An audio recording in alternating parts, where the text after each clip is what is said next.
Olá, tudo bom? Meu nome é Renato Savazaki, eu sou cirurgião bucomaxilofacial e hoje eu vou falar para vocês um pouquinho de cirurgia ortognática.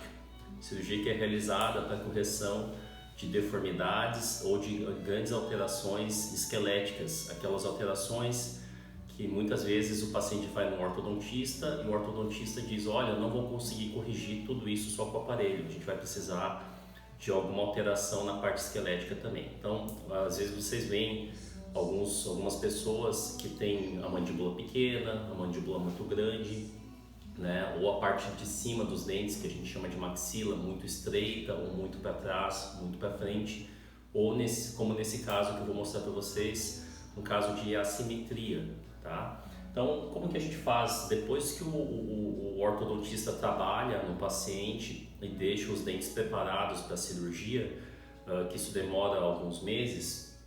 O paciente é tomografado, então a gente tem uma imagem como essa aqui do crânio e é sobreposta nessa tomografia um escaneamento dos dentes dele, né, que é um processo com uma precisão ainda maior para que a gente possa fazer o encaixe dos dentes da forma correta na cirurgia.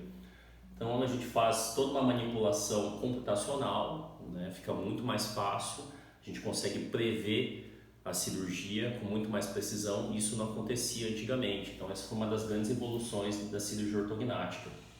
A cirurgia ortognática, ela tem ela vem nas últimas 2 décadas, né, tendo uma diminuição de tempo cirúrgico, de trauma cirúrgico, né, e consequentemente dos riscos dela também. Hoje é uma cirurgia extremamente segura de ser realizada dentro de uma internação hospitalar de aproximadamente 24 horas. Então a gente consegue simular também as radiografias que já são mais conhecidas pelos pacientes, né, para a gente poder mostrar tudo o que está acontecendo. Você vê que nesse caso essa paciente tinha uma simetria bem importante com esse lado da mandíbula mais alongado, né, esse lado aqui mais encurtado. Ela tinha um crescimento da articulação temporomandibular dela de uma forma anormal do lado direito.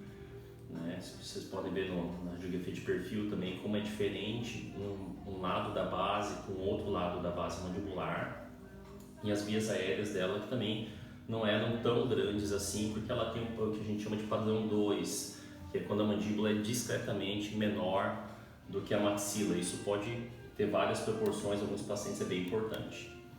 Então a articulação do lado direito bem maior que do lado esquerdo no estudo comparativo, né? Se vocês notarem, esse lado aqui tinha um crescimento anormal.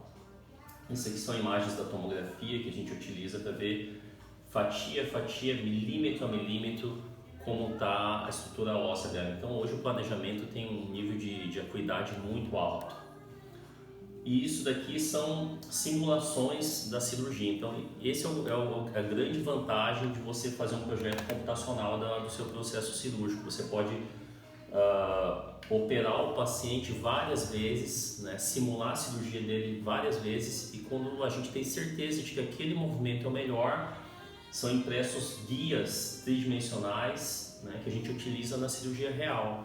Então, esses projetos que vocês estão vendo aqui, desse guia vermelho, desse guia verde, são guias que a gente utiliza para guiar a nossa cirurgia, o corte da serra ultrassônica na estrutura óssea, para que ela a cirurgia possa reproduzir exatamente a parte computacional. E a gente consegue ver por vários ângulos.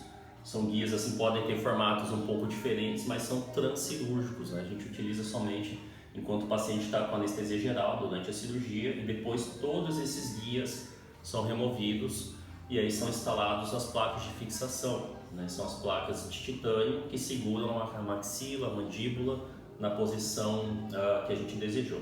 Então a gente consegue fazer algumas simulações em tecido mole, né, para ver o que está acontecendo com o rosto do paciente.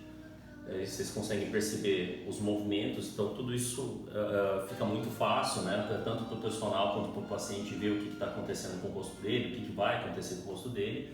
E a parte dessas projeções esqueléticas são muito confiáveis. Então a partir disso a gente realiza a cirurgia. Isso aqui é mais ou menos a imagem que a gente tem do software, né? Então fazendo um antes e um depois do que aconteceu.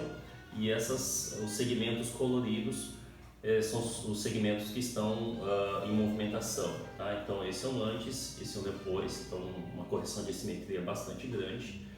E isso mostra muita coisa para nós, por exemplo, nesse caso, houve uma abertura desse lado da maxila para fazer a correção da simetria e a gente já previu o tamanho do enxerto ósseo que a gente deveria colocar nessa região. O que vocês estão vendo aqui já é uma tomografia do pós-operatório do paciente, mostrando que 100% do que a gente tinha planejado foi atingido na cirurgia, e o que vocês estão notando, onde eu estou apontando aqui, são aquelas placas de titânio, que são placas que podem ficar para o resto da vida, como os implantes dentários de titânio, tá? Então a gente não precisa fazer outra cirurgia para remover.